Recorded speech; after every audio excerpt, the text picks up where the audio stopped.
السلام علیکم ورحمۃ اللہ وبرکاتہ۔ آپ کو اطلاع مل ہی گئی ہوگی کہ کل آل انڈیا مسلم پرسنل لا بورڈ کا جو اجلاس ہوا ایم پی اور مدھیہ پردیش میں، اس میں آل انڈیا مسلم پرسنل لا بورڈ کے صدر حضرت مفتی خالد سیف اللہ رحمانی صاحب دامت برکاتہم کو بنایا گیا ہے۔ جب 13 اپریل 2023 میں 93 سال کی عمر میں آل انڈیا مسلم پرسنل لا بورڈ کے صدر حضرت مولانا محمد رابع حسنی ندوی رحمہ اللہ کا انتقال ہوا تو مسلمانوں میں ایک بے چینی تھی، خاص طور سے ہمارے ملک بھارت کے مسلمانوں نے کہ اب آل انڈیا مسلم پرسنل لا بورڈ کا صدر کون بنے گا۔ کچھ لوگ کہہ رہے تھے کہ خلیل الرحمان حضرت مولانا سجاد نعمانی صاحب دامت برکاتہم کو بنایا جائے، کچھ لوگ یہ مشورہ دے رہے تھے کہ حضرت مولانا ارشد مدنی دامت برکاتہم کو بنایا جائے، لیکن بالآخر جو ہوا وہ کل فیصلہ ہو ہی گیا۔ اللہ سے دعا ہے کہ اللہ اس میں خیر مقدر فرمائے۔ سب سے پہلی بات تو یہ ہے کہ آل انڈیا مسلم پرسنل لا بورڈ یہ عام تنظیموں کی طرح صرف ایک تنظیم نہیں ہے، بلکہ اگر یوں کہیے کہ بھارت کے مسلمانوں کی جان اور بھارت کے مسلمانوں کی ریڑھ کی ہڈی ہے آل انڈیا مسلم پرسنل لا بورڈ۔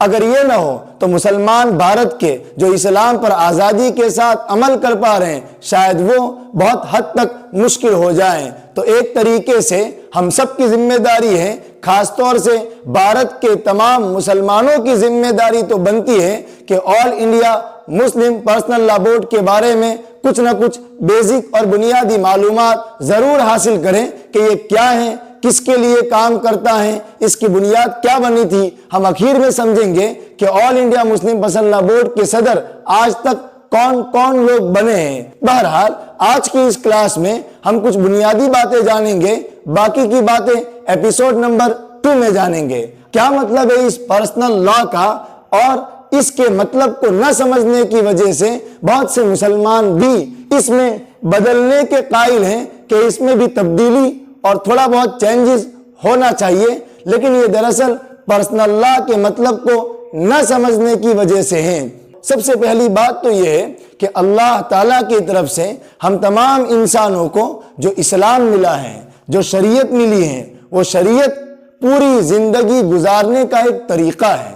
ہم عبادت کیسے کریں گے، ہر ایسپیکٹ سے انسانوں کو رہنمائی کرنا یہ شریعت کا بنیادی مقصد ہے۔ اسی لیے شریعت کا ایک بھاگ نہیں ہے، اور یہی خصوصیت اور اسپیشلٹی ہے اسلام کی۔ دنیا کے جو دوسرے مذاہب ہیں وہ ہر اینگل سے انسانوں کو گائیڈ نہیں کرتے۔ چونکہ ہم انسانوں کا خالق اور مالک پیدا کرنے والا اللہ ہے، تو اللہ ہمارے بارے میں زیادہ جانتا ہے، اس لیے اس اللہ نے یہ شریعت دی تاکہ میرے بندوں تم دنیا میں اس شریعت کے مطابق زندگی گزارو۔ اس شریعت کی الگ الگ برانچز ہیں، 5 بنیادی اور بیسک برانچز ہیں۔ سب سے پہلے عقائد ہیں، یعنی ہم کیا بیلیف رکھیں گے، کیا اپنے دلوں میں یقین کے ساتھ ہم زندگی گزاریں گے، اس کو عقائد کہتے ہیں۔ جیسے ہمارا پیدا کرنے والا ایک ہے وغیرہ وغیرہ۔ نمبر 2 عبادات، ہمیں جس نے پیدا کیا ہے ہم اس کی ورشپ اور اس کی عبادت کس طرح کریں گے، ہم نے اس کو تو دیکھا نہیں، پھر ہم کیسے کریں گے؟ یہ جو چیزیں بتائی جاتی ہیں اس کو عبادات کہتے ہیں۔ نمبر 3 معاملات، انسان دنیا میں رہتا ہے تو اس کو کسی چیز کو خریدنے کی ضرورت پڑتی ہے، کسی چیز کو بیچنے کی ضرورت پڑتی ہے، اس طریقے سے ضرورتیں پڑتی رہتی ہیں۔ بزنس کرنے کی ضرورت پڑتی ہے، قرض لینے کی ضرورت پڑتی ہے، تو یہ جو چیزیں ہیں ان چیزوں کو معاملات کہتے ہیں۔ شریعت اس کے بارے میں بھی انسانوں کو گائیڈ کرتی ہے کہ قرض لوں گے تو اس طریقے سے، بزنس کروں گے اس طریقے سے، کسی چیز کو خریدوں گے اس طریقے سے، کسی چیز کو بیچوں گے اس طریقے سے بیچنا الاؤڈ نہیں ہے۔ یہ سب باتیں شریعت گائیڈ کرتی ہے انسانوں کو۔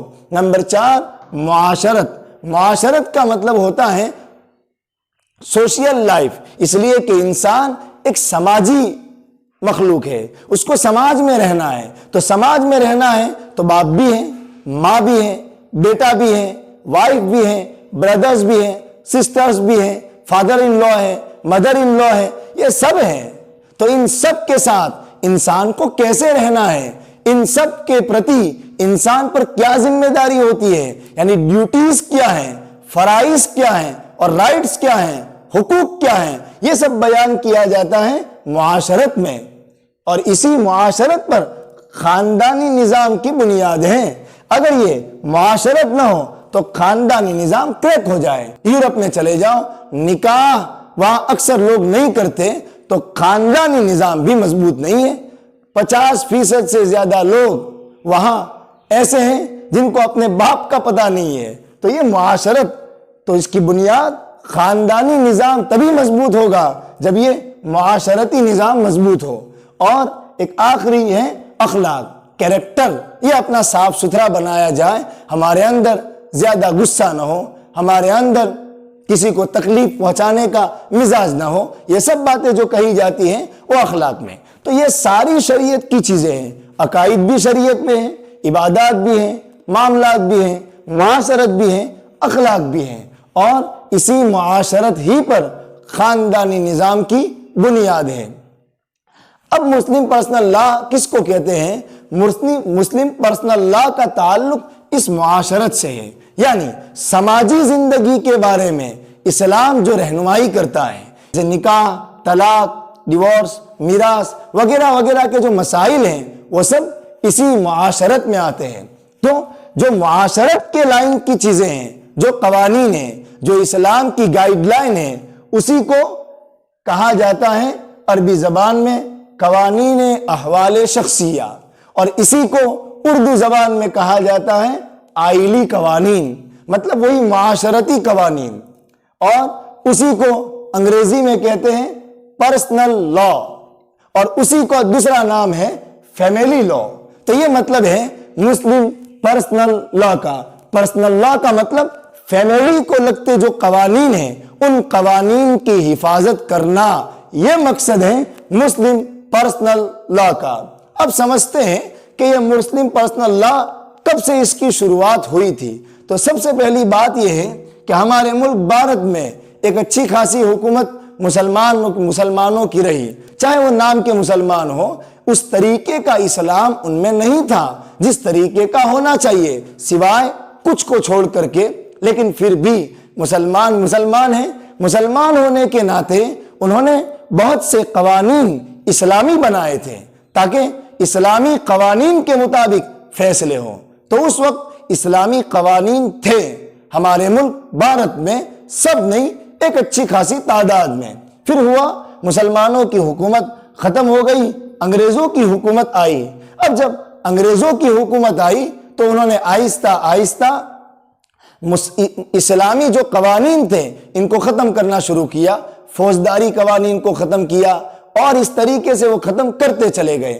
ختم کرتے کرتے بات آئی فیملی لاز ہیں، جو خاندانی نظام ہے، اس میں کیا کیا جائے، کیا اس میں بھی اس کو ختم کر دیا جائے؟ تو پھر انہوں نے ایک کمیشن بٹھایا، رویل کمیشن، 4 مرتبہ اس کی میٹنگز ہوئی کہ کیا خاندانی جو نظام ہے، فیملی جو لاز ہیں، اس کو بھی ختم کر دیا جائے۔ تو ان رویل کمیشن نے ایک فیصلہ کیا کہ نہیں، معاشرت کا اور ریلیجین کا گہرا رشتہ ہے، اگر معاشرتی قوانین کو ختم کریں گے تو اسلامی مذہب والے جو لوگ ہیں ان کو نقصان ہوگا، وہ زیادہ دیر تک ہمیں رہنے نہیں دیں گے۔ اس لیے پھر ان کی میٹنگ میں یہ فیصلہ ہوا کہ جو معاشرتی قوانین ہیں اس کو تو جو کا تو باقی رکھا جائے، اس میں کوئی چھیڑ چھاڑ نہ کی جائے۔ لیکن پھر ہوا کیا؟ ہوا یہ کہ ایک مسلمان لڑکی کا مقدمہ آیا۔ ایک مسلمان لڑکی نے انگریز حکومت سے یہ مطالبہ کیا کہ مجھے اپنے باپ کے وراثت میں حصہ چاہیے، اور اسلامی پوائنٹ آف ویو سے ایک بیٹی کو باپ کے مرنے کے بعد وراثت میں حصہ ضرور ملتا ہے، لیکن اس کا جو بھائی تھا، اس لڑکی کا جو بھائی تھا، اس نے کہا نہیں، میں چونکہ نسلی اعتبار سے ہندو ہوں اور ہندو فیملی سے بلونگ کرتا ہوں، اور ہندو فیملی میں بہن کو باپ کے مرنے کے بعد بیٹی کو کوئی حصہ نہیں ملتا، اس لیے میں اس کو حصہ نہیں دوں گا۔ اب وہ انگریز تھے، چونکہ ان کے وہاں بھی ریت اور رواج کو بڑی اہمیت حاصل ہے، ان کے جو اکثر قوانین ہیں یورپ والوں کے، وہ رومن لا سے لیے گئے ہیں۔ تو انہوں نے فیصلہ جو کیا وہ لڑکی کے حق میں نہیں کیا بلکہ لڑکے کے حق میں کیا اور اس بیٹی کو وراثت سے محروم رکھا، اور یہ بہت بڑا حملہ تھا شریعت کے حکم پر۔